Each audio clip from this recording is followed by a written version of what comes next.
conditions. 7 women have accused Devon and Cornwall police of failing to investigate serving and former officers for domestic abuse and sexual violence. The group, which is preparing legal action, claims some of the men were promoted to specialist roles dealing with violence against women and girls. The Force has referred the allegations to the police watchdog. It's understood all the men involved deny the claims. Here's our Home Affairs correspondent, Jim Kelly. All the women had relationships with the men they're accusing, and none of them has faced any criminal or disciplinary proceedings. One woman is a serving Devon and Cornwall officer. Her alleged perpetrator is one of those said to have been promoted to a role in a violence against women and girls team. The allegations from the 7 women span from the late 1990s to the present day and include rape, physical assault, coercive control, stalking and harassment. The Centre for Women's Justice, which is representing the women, is accusing the Force of systemic misogyny. Assistant Chief Constable Jim Pearce of Devon and Cornwall Police said it was now liaising with the police watchdog about the allegations. The first survey looking at the impact of avian flu on modern seabirds shows the virus has caused a major decline in 3 species. The RSPB counted the bird populations last year, 2 years after the virus first spread to the UK. Our science reporter Georgina Ranard has been looking at the findings. A powerful bird known as the pirate of the seas suffered the largest decline of the creatures surveyed. According to the RSPB, the great skua population in the UK has fallen by 76% since 2021. Gannets and roseate terns were also badly affected. The 3 species were growing in numbers before the H5N1 strain of avian flu hit wild birds. The RSPB says its new report is a wake-up call about the serious risk posed by avian influenza to the UK seabirds. Almost the entire UK population of great skuas live in Scotland. In one colony alone, Foula Island in Shetland, 1,400 birds died. Britain is a vital breeding ground for these birds, and conservationists say more must be done to protect them. The owners of the body shop chain are expected to announce later this morning that the British part of the business is to go into administration. The move is expected to result in the closure of stores and job losses, although the brand itself is likely to survive. More details from our business correspondent, Theo Leggett. The Body Shop was once one of the most prominent brands on the British High Street. Founded by the late Damon Roddick in Brighton in the 1970s, it grew to become a highly successful chain. It combined a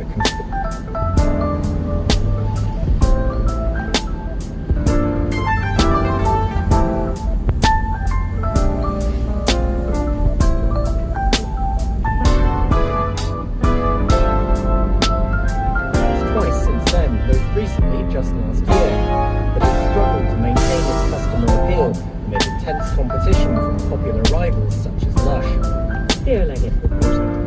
Lisa, thank you. It's 8:10. What he said was appalling, but he is still our man. That was the official Labour line on their candidate in the Rochdale by-election. Not just over the weekend, but on this programme yesterday.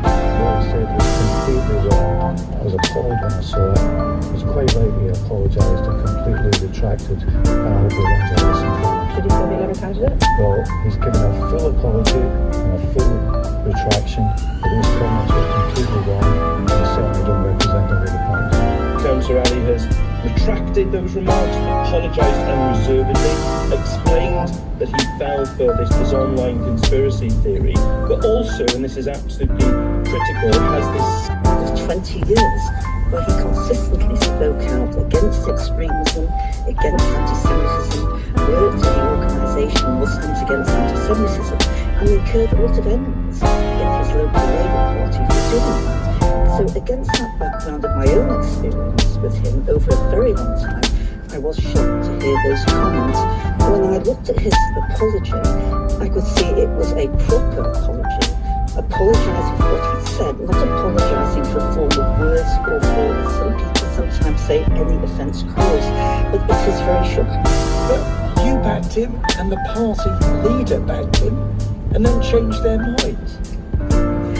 Well, I said that I was concerned to hear this. I thought what he said was absolutely deplorable, but really went right against what he'd been doing over 20 years with I've known him, and on some occasions even worked with him. I think what people in the Labour Party who were Jeremy Corbyn supporters are shouting at their radio now is you back people on your side and you undermine those who are not. Mish Rahman was on The World Tonight on Radio 4 last night saying that when somebody of their leadership faction commits anti-Semitism, they have to be dragged kicking and screaming to do the right thing.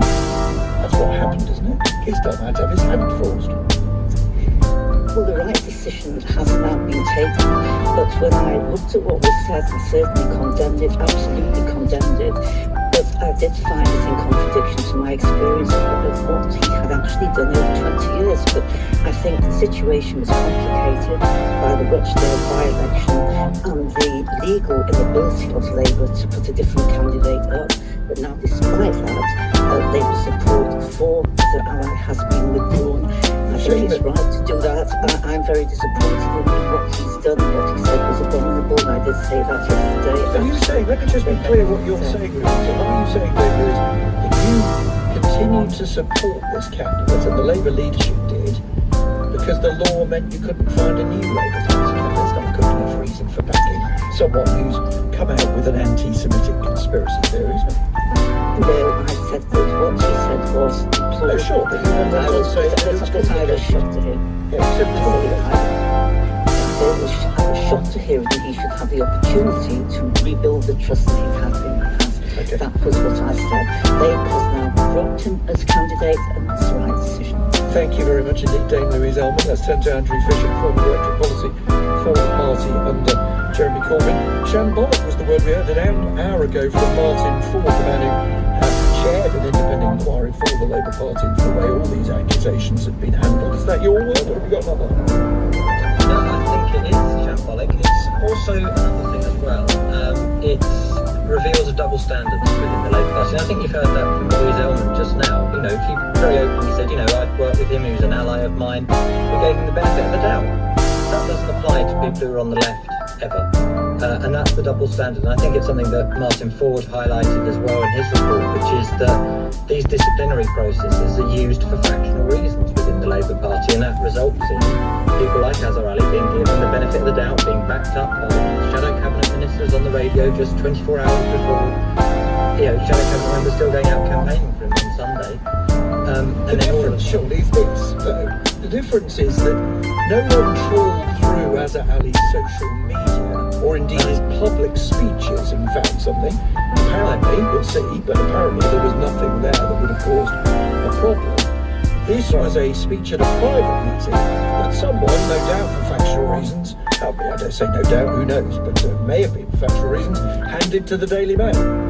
Well, look, I don't know, but I mean, what I would worry about is why somebody, if this was said in a meeting of local Labour Party councillors and others from the Lancashire Labour Party, why didn't they raise it at the time? Why, if there were dozens of people in the meeting, leave aside the person who, I don't know their motivations any more than you do, I suspect, Nick, gave it to the Daily Mail, but there were dozens of people apparently in this meeting. None of them raised it as a concern. I mean, that tells me there's a wider cultural problem that wasn't just about Jeremy Corbyn or anything else. This is a problem that Labour has to take seriously, about tackling different forms of racism within the party and take it seriously, not just use it as a factional weapon. So you're right about due diligence.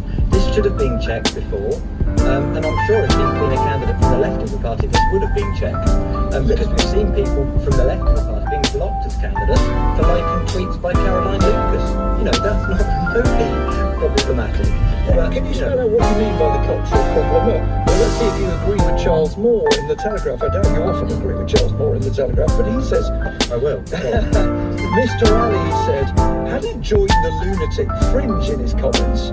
He says the fact that no one raised objections to him in that meeting is unfortunately evidence that in Rochdale politics, it is not fringe at all to suggest that Israel might deliberately, let's put the emphasis on the word deliberately, have turned a blind eye to a planned attack on its own people as an excuse to go and attack the people of Gaza. Well, look, that is a wild conspiracy theory. I think we all agree on that. What I would say is I think there's a bigger problem in how the Labour Party tackles racism. We've seen instances of Islamophobia, of anti-traveller prejudice that have been overlooked in the past as well. And I think there has to be a consistent approach which says, look, this isn't acceptable. Now, I don't always think a zero-tolerance approach is the best way, because actually I think we need to educate people and, try and improve the general tenor of debate, which means then people are more comfortable at calling things out in meetings like that. So I think this is about the approach the Labour Party takes to tackling racism and other forms of prejudice within its ranks, so that it is serious and consistent about it. The problem that I have and many people on the left have, and I think Louise Ellman showed it up perfectly, is that it is so factual and so inconsistent that people can't really take these processes seriously. And of course it's come back to bite Keir Starmer quite badly. So where does it leave him? He will argue, no doubt, when we see him eventually, that he's done the right thing, and he's done a very painful thing, which is the Labour Party now has no candidate in that by-election officially. Others are saying there's a pattern developing here. A guy takes bad judgments, waits for a row, when there is a row, changes his mind. Yeah, look, I think those things are true, and I'm sure you'd like to have him on here so you could question him right now about these things. But it was the right decision, but it was made too late. And as I say, I think it was made too late for two reasons. One,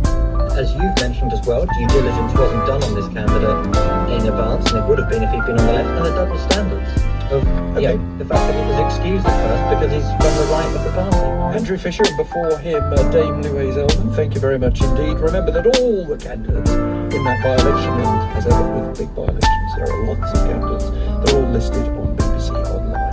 21 minutes past 8. Consent, sex, relationships can all be a minefield, and one that today's teenagers have to navigate in the light of social media. A film that has been nominated for BAFTAs at the moment is called How to Have Sex. It's been written and directed by Molly Manning-Walker. It's her first film, and it's going to be used by the charity Schools Consent Project as part of their workshops. We went along to Plumstead Manor School in London to hear Molly talk to pupils there, and a warning that this report does discuss sexual assault and rape. Through making this film, I was hoping to start a conversation around a less binary version of consent. I was raised as a teenager, and so I'm really interested in the lack of conversation around it and how we can improve that, starting with sex education. I'm here at Plumstead Manor with Ash, Lacey, Zach and Jake. So I'm kind of interested in where you guys get your information on sex from. TikTok? Social media. The first experience was in primary school, but it was never like detailed or had anything actually factual in it, I remember. In terms of sex education? I remember we had an assembly with one teacher, a PD teacher, and he basically made us watch this video about like unconscious people don't want to. So that was like the only proper conversation we've had about consent in school at least. How do you think social media plays a part in the conversation? A lot of movies, they have this idea of like consent is like not sexy. I feel like social media just like plays like kind of a bigger role in this whole thing. It makes it worse. Yeah. Does Andrew Tate come up? A lot. Really? He's had a very big influence over young boys. They sort of feel entitled to women's bodies, which I think is a massive problem that needs to be addressed. And I feel like a lot of people are easily influenced. They see someone talking, someone that has a little bit of power or a lot of money, and they tend to use that person, follow their behaviour. I don't think there's any hope you can have in the whole thing. We're just talking about Andrew Kit Parker is the founder of Schools Consent Project.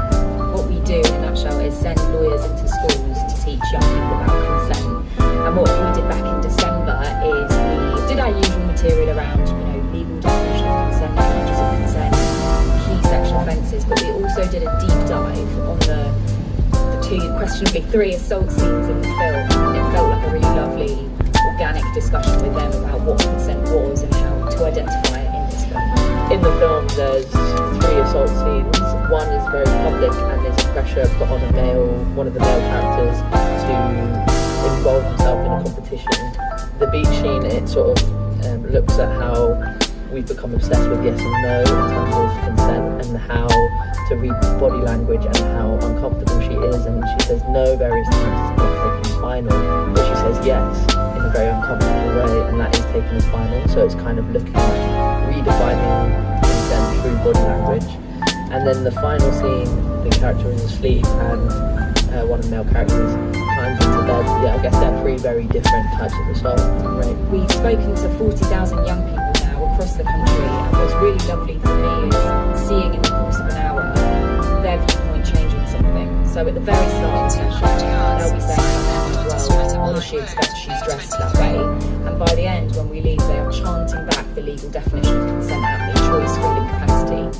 Body language is extremely important, and sometimes it can be more important than a yes or a no. Do you guys think you've ever discussed female pleasure? The only time I've ever discussed this, and I'm going to thank my English teachers for this, is in English literature.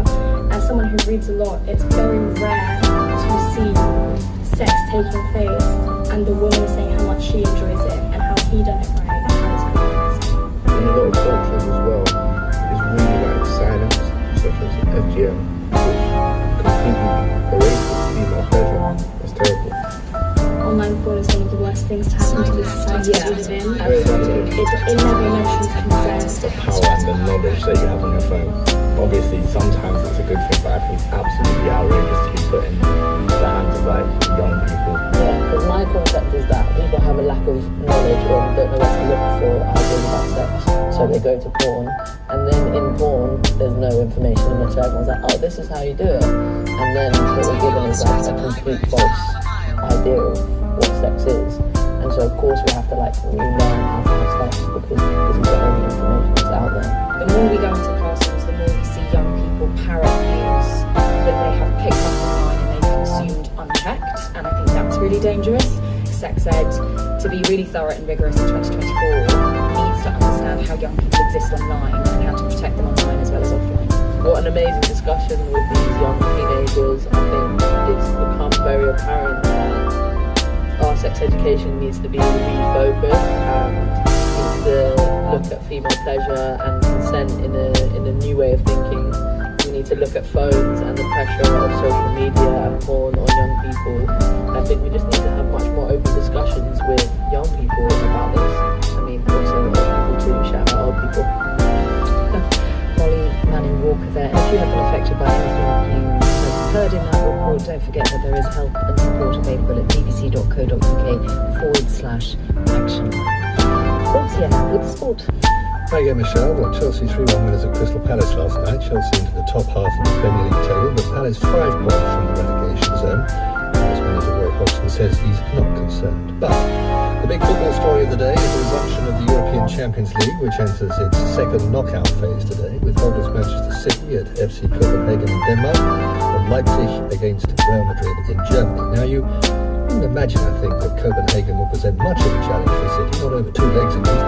But manager Pep Guardiola seems especially keen to hammer home this message. A huge respect for what I feel. So normally I have a huge respect for the opponents, but when I saw what they have done this group stage against these opponents, you have to prepare mentally. Game plan will be as always have been, but mentally you have to be ready to suffer. It will be a tight game, 100%, I feel it. Well, football correspondent John Murray will be providing much commentary for 5 Live listeners this evening. Thank you, John. Is Guardiola simply paying lip service, do you think, to one of football's oldest cliches about respecting opponents? Or maybe you think he genuinely senses the danger of complacency? Manchester City, the squad arrived here last night. It's a cold, grey, wet Copenhagen, but they are in great shape. They're in great form. They're on one of their famous winning streaks, 10 in a row in all competitions. They've got a clean bill of health as well. Everyone's fit, which is quite a feat in itself mid-season. And that includes 2 of their main men as well, Kevin De Bruyne and their great Norwegian goal scorer Erling Haaland, who got himself scoring again on Saturday with 2 goals against Everton. So they've got a good right to be confident.